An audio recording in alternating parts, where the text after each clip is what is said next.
हम खेती करते हैं, अभी तो एसी लगा है और क्या क्या लगेगा, क्यों परेशान हो रहे?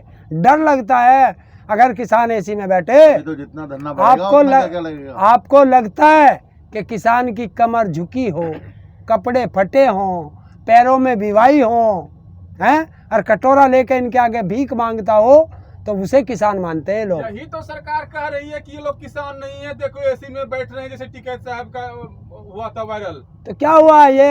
ये हमारे गांव के लोगों ने पैसे इकट्ठे करके और ये बनवा करके दिया है कि आप लोग वहां धरने में रहते हो, चलिए आप भी आराम से बैठिए। तो क्या हो इसमें? मिर्ची लग गई। अगर आप इस वीडियो को देख रहे हैं तो YouTube पर सब्सक्राइब करें, लाइक करें और शेयर करें। अगर इस वीडियो को Facebook पर देख रहे हैं तो Facebook पेज को लाइक करें, शेयर करें। धन्यवाद। अब यूपी में खेला शुरू हो गया है। अब्बा जान के बाद आप लोगों ने ठोक दिया चाचा जान। क्या चल रहा है ये? अभी तो फूफा जान भी होगा। हाँ भाई इनके रिश्तेदार हैं तो रिश्तेदार को गलत शब्द थोड़े नवाजा हमने। तो आप भी तो रिश्तेदारी निभा रहे हैं ना उसमें। हाँ तो उनके रिश्तेदार हैं, अगर किसी के रिश्तेदार को हम आते हैं और उन्हें सम्मान से शब्द पुकारा जाए तो इसमें क्या बुराई है?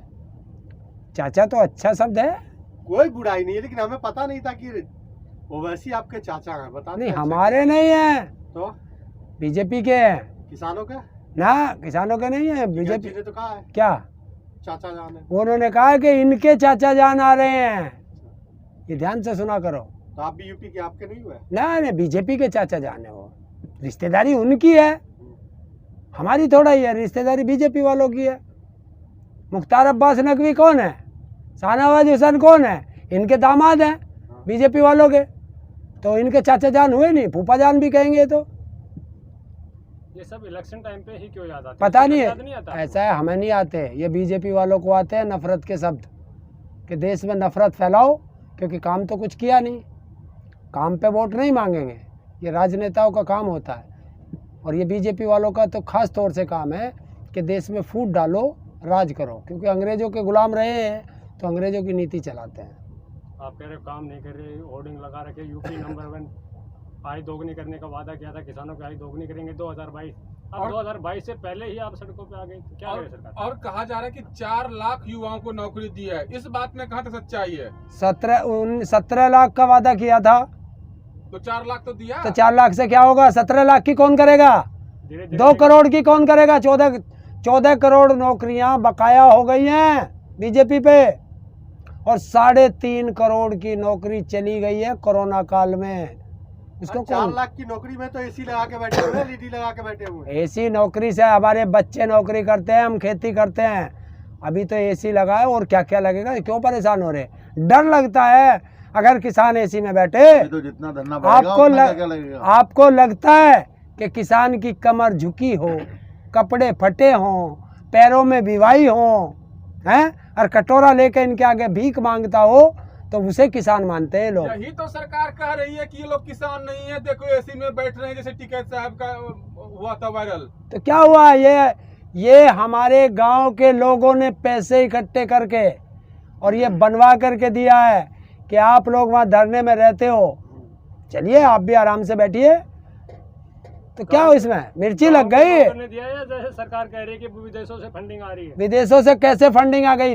तो उस सरकार से पूछो, ये मोदी कहता था पिछली सरकारों में, और रैली में खड़ा होकर कहता था कि सीबीआई तुम्हारी, ईडी तुम्हारी, सारी आरबीआई तुम्हारा, सारी सेनाएं तुम्हारी, तो विदेश से फंडिंग आ कैसे गई? आज मोदी से पूछो कि मोदी सरकार तेरी, सीबीआई तेरी, ईडी तेरी, सुप्रीम कोर्ट तेरा, और जो चुनाव आयोग तेरा, सेना तेरी, रिजर्व बैंक तेरा, तो फिर हमारे पे फंडिंग आ कैसे गई? ये चंदे के पैसे का है क्या? एलईडी और ये कि चंदा हम कर नहीं सकते आपस में? अरे 1000 ये दे, 2000 ये दे, 3000 ये दे, 500 मैं दूं, तू दे दे, सब आ गया। तो सीधा बताइए ना, कमाई का है या चंदे का है? चंदे का, चंदे के पैसे गांव के लोगों ने इकट्ठा करके दिया है। आज हम यहाँ हैं, 1 हफ्ते बाद हम चले जाएंगे, गांव के दूसरे लोग आएंगे, वे रहेंगे, ऐसे आते हैं। ट्रॉली को 5 स्टार होटल की तरह बना दिया। क्यों? मिर्ची लग गई, किसान अगर इसे ऐसी अच्छी जगह में रहने लगा तो मिर्ची लग गई। यही तो सरकार कहती है कि ये देखो किसान नहीं है, सरकार सही किसान नहीं है, सरकार ये तो कहती है कि सरकार तो हमें आतंकवादी भी कहती है, सरकार हमें खालिस्तानी भी कहती है, सरकार हमें माओवादी भी कहती है, नक्सली भी कहती है, टुकड़े टुकड़े गैंग भी कहती है। कुत्ते भौंकते रहते हैं और हाथी निकल जाता कहीं है। ना कहीं वो चीज आप साबित कर रहे हो ना कि पंजाब में अगर लाठीचार्ज होता है मेगा में तो आप लोग विरोध नहीं करते, भाजपा की सरकार हरियाणा में होती है वहाँ लाठीचार्ज होता तो आप विरोध करते हैं। ये दोगली नीति क्यों अपना कौन कह रहा वहाँ विरोध नहीं करते? ये सरकारें चाहती हैं कि हमको बांट दें, जगह जगह लाठी चार्ज करा के, और दिल्ली के जो बॉर्डर पे हम बैठे हुए हैं यहाँ से धरना कमज़ोर हो जाए। जब हमारी अभी किसी भी राज्य सरकार से लड़ाई नहीं है तो ये राज्य सरकारें हमसे पंगा क्यों ले रही हैं? जिस दिन हमारी राज्य सरकारों से लड़ाई होगी उस दिन ये पंगा लेके देख लेना, इनको भी जवाब देंगे। अभी हमारी लड़ाई केंद्र सरकार से है, तीनों कृषि काले कानून पर, एमएसपी पर, स्वामीनाथन रिपोर्ट पर। आपकी लड़ाई केंद्र सरकार से, आपकी बात सही है, लेकिन जब हरियाणा में होता तो हरियाणा सरकार के खिलाफ आप मोर्चा खोल देते हैं। अरे लाठी चलवाई है, उसने सिर फोड़ने का आदेश दिया। पंजाब में भी तो लाठी चलवाई ना कांग्रेस सरकार ने, क्या वहाँ तो मोर्चा क्यों नहीं खोला गया? अच्छा, तो तुम चाह रहे हो कि हम जो बटे रहे सारे देंगे, उसे भी जवाब देंगे, चिंता क्यों कर रहे हो? कांग्रेस को भी वही जवाब मिलेगा जो बीजेपी को मिला। कि एक ही जो थाली भी के चट्टे बट्टे हैं, बिल्कुल एक के हैं, कांग्रेस और आप एक ही थाली के चट्टे बट्टे हैं। हम नहीं, कांग्रेस तो और विरोध क्यों बीजेपी। नहीं? कौन तो कह विरोध क्यों नहीं? कौन कह रहा विरोध नहीं तो करे? में कहाँ विरोध किया? अच्छा, तो अब तू चाह रहा है कि हम यहाँ से धरना खत्म करके वहाँ चले जाएं? हरियाणा ये में क्यों चले जाते हो फिर? क्या हरियाणा में क्यों चले? हरियाणा में तो हम हैं ही, तो पंजाब में नहीं है क्या? किसान में नहीं संगठन है। है। न पंजाब वाले सारे बैठे बॉर्डर पे, ये चाह रहे कि बॉर्डर से वहाँ चले जाए। सबसे ज्यादा किसान संगठन जो 40 संगठन आप बताते हैं, 32 किसान संगठन पंजाब से हैं, तो क्या एक नुमाइंदा भी ऐसा नहीं है तो पंजाब में लाठीचार्ज? अरे पंजाब में कितने 150 जगह धरना चल रहा, पंजाब में 150 जगह है। और ये धरना क्या है? विरोधी तो है। तुम चाह रहे हो कि हम भी वहाँ जा और अपने सिर फुड़वाएं, यही तो चाह रहे हो तुम। इसीलिए सिर फुड़वाने का डर से 5 स्टार ट्रॉली में बैठे। नहीं, हमारे तो सबके सिर फूटेंगे, पैर भी टूटेंगे, गर्दन भी कटेगी, पर एक चीज ध्यान रख लेना, इन अधिकारियों के भी सिर फूट सकते हैं, इनसे उच्च अधिकारियों के भी सिर फूट सकते हैं, धमकी दे रहे हो? विधायक और सांसदों के भी सिर फूट सकते हैं, और मंत्रियों के भी सिर फूट सकते हैं। और बता देना कि जिस दिन उधम सिंह या भगत सिंह पैदा हो गए फिर क्या करोगे? ये तो विधायक और मंत्री के आप सिर तो नहीं फोड़ सकते, कपड़े जरूर उतार देते हैं। न सिर भी फूट सकते हैं। तो क्या ये तालिबानी जनता, हो गए? ये देश की तालिबानी हो गए? क्या तालिबानी हो गए यार? तालिबानी तो वे, तालिबानी करते हैं, हम मार देंगे, उसी तरह आप कहते हैं सर फोड़ देंगे। ये एसडीएम तालिबानी था, हमने तो तालिबानी का कमांडर पकड़ के दे दिया, कार्रवाई करी सरकार ने। तो उन्होंने तो कानून व्यवस्था बनाने के लिए लाठीचार्ज किया था ना। सिर फोड़ने का कौन से संविधान कानून व्यवस्था में लिखा है कि सिर फोड़ देना? कौन से कानून में लिखा हुआ है कि कोई भी आदमी विरोध करते हुए किसी भी अधिकारी के पीछे कच्ची लेके डोले? कौन भगा? वीडियो आ रही है। वीडियो तो जाने तुम क्या क्या बना दोगे। आज तक का 10 महीने होने जा रहे हैं, खेल तो किसी बढ़िया किसान लगी है। को तुम हाथ उठाते हुए बता दो, और जहाँ लाठी चार्ज किया है वहाँ बताओ किसान बैठे हुए थे या नहीं जिन पे लाठी चार्ज हुआ, और किस किसान ने अधिकारी के कोई मारा हो, किसी पुलिस वाले के मारा हो, बताइए। मतलब जो वीडियो आ रही है कि एक किसान अधिकारी के पीछे फावड़ा लेके घूम रहा है। अरे यार, एक तो ये तो देखो कि जहाँ हम बॉर्डर पे बैठे हैं वहाँ फावड़े का क्या काम? फावड़े का काम हो खेत में, पक्की सड़क पे बैठे हैं। बताओ, फावड़े का काम सड़कों पे क्या काम? ये तो आप बताओ ना। हाँ, तो यही तो खेल है राजनेताओं का। ट्रैक्टर चाहिए बैरिकेडिंग तोड़ने। बस ट्रैक्टर ही टैंक है, अपने जो है बम्पर मजबूत रखें, टंकी में तेल फुल रखें। उत्तर प्रदेश में कब जा रहा है लखनऊ घेरने? मैं तो कल भी लखनऊ में अरे था, बात परसों तो भी लखनऊ में था। लखनऊ घेर लेंगे, लेकिन वही कुछ नहीं, टाइम फिक्स हो गई। कौन कह रहा है? दिन पहले जिस दिन कहा था उसी दिन हमारा टाइगर सेनापति लखनऊ में दहाड़ा था। हाँ, लेकिन कुछ हुआ तो नहीं ना? क्या? जाने के लिए कोई उन्होंने प्रदर्शन तो कुछ खास नहीं हुआ ना? 30 नवंबर से पहले 17 महापंचायतें उत्तर प्रदेश में ही होंगी, हर कमिश्नरी में। क्यों चिंता माने? एक सबसे बड़ा जो सवाल उठा रहे हैं नेशनल मीडिया, वो कह रहे हैं कि 20 लाख किसान इकट्ठा हुए थे, किसान नेताओं का ऐसा दावा है, लेकिन उस कंपाउंड में, उस ग्राउंड में मात्र 80 से 90 हजार की कैपेसिटी है, तो 20 लाख को कैसे आ गए किसान? उनसे पूछो कि तुम्हारी आंख फूट गई थी, सड़कों पे सैलाब जो था वो कहाँ था? उसे कौन गिनेगा?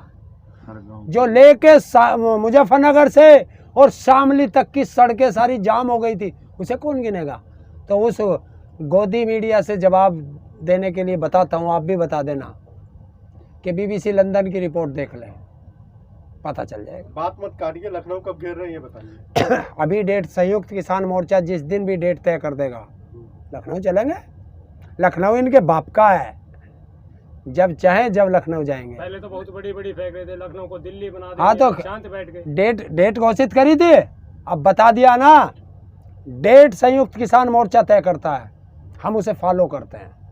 योगी बाबा जाइए, इंतजार कर रहे हैं आपका। योगी नहीं है, ढोंगी बाबा। मैं तो कल भी लखनऊ में था, परसों भी लखनऊ में था, और जैसे बैठा हूँ ऐसे ही घूम रहा था। एक मटके मास्क भी नहीं था। ढोंगी बोल रहे हो क्या? एक मटके मठाधीश हैं जिसको योगी बोलते हैं, कौन? आप उनको ढोंगी बोल रहे हो। हम तो उत्तर प्रदेश के मुख्यमंत्री को बात कर रहे हैं। तो और मटका मठाधीश है तो मठ में जाए, या भोग तंत्र क्यों कर रहा है? मठ में क्यों जाएगा? वोट किसने दिया था? बुलाया किसने उसको? कुर्सी किसने दी? किसने दी? आपने दी? नहीं दी, क्यों नहीं दी? नहीं दी ना, तो वो जनता के वोट का चुना हुआ विधायक है, तो हमने कहा दी है। तो हवाई चुना है ना आपने? किसने? आपने। तो बीजेपी में 315 या 25 सीट थी, कोई ऐसा माइका लाल नहीं था जिसे मुख्यमंत्री बना दे या उप मुख्यमंत्री बना दे। दोनों उप मुख्यमंत्री और मुख्यमंत्री हवाई जहाज से तार दिए यूपी में। वो तो अक्सर होते आए हैं, ये तो पुरानी परंपरा रही है, कांग्रेस ने भी विधान परिषद से उतार देते हैं। यही तो तुम पत्रकारों का, मुझे ऐसा लगे, संतुलन बिगड़ ये गया। तो संविधान में है, नहीं सुन लो पहले। अगर किसी विधान सभा का सदस्य नहीं हो तो विधान परिषद का सदस्य होना अनिवार्य है, उसे विधान परिषद से उतार दिया, इसमें दिक्कत आपको क्यों है? आज आप आवाज क्यों उठा रहे हैं? मुझे दिक्कत नहीं है, मैं ये तुमसे ही तो पूछना चाहता हूँ। सवाल सत्ता से किए जाते हैं और तुम हमेशा विपक्ष पे बात घेर देते हो। विपक्ष खराब था जब ये सत्ता में थे, तभी तो हटाए थे जनता ने। तो आज भी तो विपक्ष खराबी है, अच्छा कहाँ है? हमने अच्छा कद बताया, तुझे बताया? ऐसा कोई भी पार्टी नेता ले लें, कोई भी संगठन ले लें, कोई भी दल ले लें, जिसने विधान परिषद से, अगर विधानसभा से नहीं हुआ है तो विधान परिषद से जाके अपने नेता को वहां आगे किया है। ऐसा सभी सदस्यों। तो ये जनता के साथ सारे खराब हैं, सब खराब हैं, ये जनता के साथ धोखा है। सबका विरोध कर रहे हैं। मैं तो सबका कर रहा हूँ। हमने कह दिया, हमने किस पार्टी का तुझे समर्थन करते देखा तुमने? है ममता बनर्जी का। कौन माइका लाल कह रहा है? बताओ। हमारे राकेश टिकैत जी और सही क्या मिले हैं एज ए मुख्यमंत्री से, एज ए मुख्यमंत्री से। बताइए, बंगाल में आपने बोला बीजेपी को वोट नहीं देना, हाँ, उत्तर प्रदेश में क्या बोल रहे हैं? बीजेपी को वोट नहीं देना। वोट देना किसको? जनता देखेगी किसे जो उन्हें अच्छा लगता हो। बस जनता को आप बिन पेंदी का लोटा बना रहे, कहीं भी गुरुक जाओ। क्यों क्यों? कोई रास्ता तो देंगे ना कि बीजेपी को वोट नहीं दो, तो कहाँ जाए जनता? रास्ता भी देंगे। कौन सा रास्ता और है? सभी देंगे जिस दिन चुनाव घोषित हो जाएंगे। अभी अंधेरे में है जनता। अभी क्या करना? अभी कोई वोट नहीं, को। वोट डालने जा रहे क्या? अंधेरे में आप उनके अंदर एक चीज कि जो हमारी गर्दन काटेगा उसे वोट नहीं देना, बस। हमें तो यहाँ है सीधा। चिराग तले अंधेरा हो जाएगा। क्यों? क्या चिराग तले अंधेरा होगा? आप ऐसे ऊपर में दिखाते रहे, यहाँ पब्लिक अंधेरे में घूमते रहे, कहाँ घूम रही है? पता ही नहीं चले कि वोट किधर देना। पब्लिक अंधेरे में तो बेचारी घूम ही रही है। 400 का सिलेंडर 900 में, 40 का डीजल 100 में, 60 का पेट्रोल 112 में। उसमें तो राज्य सरकार भी तो जिम्मेदार है, उसमें बैट जो लगते हैं राज्य सरकार के अंतर्गत आते हैं। अरे मैंने कब कहा मैं राज्य सरकार को मैं बड़ाई थोड़ाई कर रहा हूँ? मैं तो सबको कह रहा हूँ जो सरकारें हैं, वर्तमान सरकारों को हम सबको बता रहे हैं। हमने किसी का फेवर लिया क्या? सारी सरकारें खराब हैं, सारी पार्टियां खराब हैं, तो आप लोग स्वयं चुनाव क्यों नहीं लड़ते? क्यों? चुनाव लड़ना एक इस समस्या का समाधान है। जब सभी खराब हैं तो अरे मैं कल को कहूँगा तेरी गाड़ी खराब होगी तो गाड़ी खुद ही बना ले करो, फिर खरीद के क्यों लाते हो? जब वो लोग खराब हैं तो उनको खराब को वोट हाँ, तो अगर सब खराब हैं तो आप अच्छे हैं तो आप ही खड़े हो जाएं। क्यों? तब ये समस्या का समाधान है। अच्छा अरे व्यवस्था परिवर्तन, तुमने कहा है, तुम्हें परेशानी नहीं है, पेट्रोल तुम नहीं खरीद रहे, गैस तुम नहीं खरीद वही रहे। तो मैं कह रहा हूँ कि अगर सारी संगठन सारे दल खराब हैं तो अच्छे संगठन को पैदा कीजिए। अगर किसान संगठन से ही अच्छे नेता आते हैं तो उसे खड़ा करके चुनाव लड़ाइए। अरे किसान संग हर्ज क्या है आपको? अरे किसान के नाम से 136 सांसद बना के भेजे थे, किसान के नाम से संसद में। क्या हो रहा? उसमें जिस समय ये चुनाव हुआ था उसमें किसान संगठनों का कोई आवाज नहीं थी उस समय। क्यों? 1987 से चल रहा है। अभी का बोलिए ना, 2019 का जिस अरे किसान के नाम पर तो गए संसद में। मतलब आपको डर है अगर कोई किसान नेता संसद में चला जाता है तो वो भी बेपिंदे का लौटा हो जाएगा? क्या पता, अब आज मैं किसान हूँ और आज मैं आपको अच्छा लग रहा हूँ, कल मैं गलत हो गया तो मेरे माथे पे लिख रहा। जब मैं गलत हो जाऊंगा तभी तो कहोगे कि हरेंद्र गलत है। बताइए। अरे मोदी को कितना अच्छा समझ के लाए थे, पूरे देश ने विश्वास किया था और आज पूरा देश बेच दिया, तभी तो पता चला। क्यों प्राइवेटेशन खराब है क्या? क्यों? चौकीदार का काम चौकीदारी करना हो या उसकी संपत्ति बेचना हो, देश आपने उसके हाथ में दिया तो चौकीदारी करने को दिया था। हाँ। तो ये थोड़ा ही दिया था कि तू बेच दे। नहीं चुना आपने, चौकीदार चुना है। उसने क्या मैं चौकीदार हूँ कहा तो आपने क्या चुना? क्या? आपने क्या हमने प्रधानमंत्री चुना था, देश विक्रेता नहीं चुना था। अगर 119 आपने बोला सदस्य दिया हूँ यहाँ, तो हटा दीजिए, सरकार गिर जाएगी। 119 आपने दिया है तो उसको बोलिए अपने वापस ले अपना समर्थन। जब गद्दार हो गए तो कैसे मिल जाएंगे? गद्दारों का क्या हिसाब है? तो जिस बताइए। भरोसा है उसको छोड़िए ना फिर। हाँ छोड़ेंगे, भी नहीं, छोड़ेंगे। क्या? अरे चिंता मत करो, आचार संहिता लगने दो, सब मिलेगा, सब मिलेगा। आचार संहिता लगेगा तो जाओगे लखनऊ घेरने, उससे पहले हिम्मत नहीं है आपको? क्यों? जब क्या पता जाएगी? अरे हम हम आज घेरे, कल घेरे, परसों घेरे, हमारी मर्जी। तुमसे पूछ के जाना, तुमसे पूछ के जाना है। कुछ बोलो, क्या? पुराना डायलॉग है। क्या? सारी दुनिया जानती है आचार संहिता लगने के बाद अब जाओगे लखनऊ घेरने, तो क्या हो उससे गया? पहले हिम्मत नहीं है। क्यों? अब बैठे नहीं है। अरे अभी तो योगी का तो यहाँ भी है, हो जाएंगे ना उस टाइम। जहाँ बैठ के तुम बाइट ले रहे हो, ये भी उत्तर प्रदेश है और यहाँ का मुख्यमंत्री भी योगी है। ये लखनऊ नहीं है लेकिन ये गाजियाबाद है। हाँ लखनऊ ये नहीं गाजियाबाद है, बता देना, जिला गाजियाबाद है ये। लेकिन ये लखनऊ नहीं है। और लखनऊ ये तो कल ही उतारा जाएगा। 1857 की क्रांति का है, बता देना। छावनी की छावनी में आग लगी थी यहाँ, बता देना उनको। मतलब क्या उसको बता देना, हर पीली चीज सोना नहीं इलेक्शन नहीं होती। होता ना, आप भी जानते, इधर सुनिए, आप भी जानते हैं कि अगर नजदीक इलेक्शन नहीं होता तो आपका बक्कल उतर गया होता। कौन? अभी तार दो, हम क्या मना कर रहे? शाहीन बाग के तरह कहीं असर तो नहीं हो जाता? क्या? इलेक्शन इसलिए शांत है सरकार। तो डर गई? कहो योगी डर गया, कहो। हरियाणा अब में कहो, इलेक्शन नहीं है, अब बक्कल कैसे उतर- चुप हो गए? अब कैसे चुप हो गए? कहो अब कहो कि योगी डर गया। डर क्यों जा रहा है? और तो क्यों नहीं तारता हरियाणा में बक्कल? इलेक्शन नहीं है, आपका बक्कल नहीं उतारा जा क्या? रहा हरियाणा में? हाँ उतर रहा, हम तो पिटने को है। जब हमने कसम खा ली कि हम हाथ नहीं उठाएंगे तो गोली मार, पर याद रखना एक एक चीज का हिसाब लेगा ये किसान। जिस दिन भगत सिंह पैदा हो गया, इनको बता देना हम किनके वंशज हैं। जिस दिन उधम सिंह आ गया ना पैदा होके, क्या हाल होगा वो भी बता देना। मतलब सरकार को धमकी दे रहे हैं। अरे अच्छा, तू खोपड़ी फोड़, मैं तुझे पता से खिलाऊंगा। धमकी है पूरी कि जिस दिन उधम सिंह पैदा हो गया, इन्हें बचाने वाला पैदा नहीं गांधी होगा। जी की रणनीति पे चल के तो आंदोलन लड़ा जा सकता है ना। और सुभाष चंद्र बोस भी तो थे उसमें, चंद्रशेखर आजाद भी थे, भगत सिंह जी भी थे, अशफाकुल्ला खां भी थे। क्या अभी गांधी जी के आदर्शों पे ये आंदोलन नहीं चल रहा है क्या? आइए अब आओ।